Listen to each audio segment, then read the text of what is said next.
নেটফ্লিক্সে এই মাসে মুক্তি পেয়েছে এবছরের অন্যতম হাইপড মুভি ফ্রাঙ্কেনস্টাইন।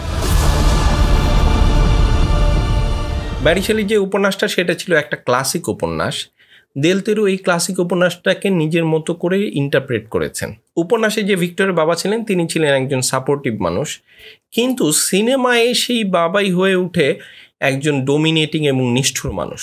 দেল তেরু এখানে দেখাতে চেয়েছেন ভিক্টর নিজের বাবার যে ট্রমা সেটা বয়ে বেড়াচ্ছে এবং সেই ট্রমা থেকেই তার যে সৃষ্টি সেটাকে ঘৃণা করেছে। এটা একটা ফাদার সান ট্র্যাজেডি। ভিক্টরের যে অহংকার আর তার বাবার কাছ থেকে পাওয়া যেই মানসিক নির্যাতন, এই দুইটি ছিল দেল তেরুর ইন্টারপ্রিটেশন।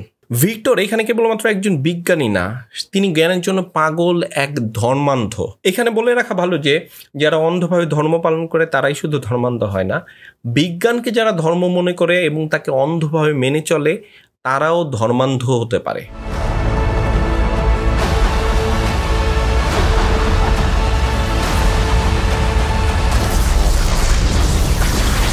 আমরা দেখি এই সিনেমায় ভিক্টরের চেয়ে ক্রিয়েচারের যে যাত্রাটা সেটা আরও বেশি মানবিক। সে কথা বলতে শেখে, পড়তে শেখে, কিন্তু সমাজের নিষ্ঠুরতা তাকে দানবে পরিণত করে।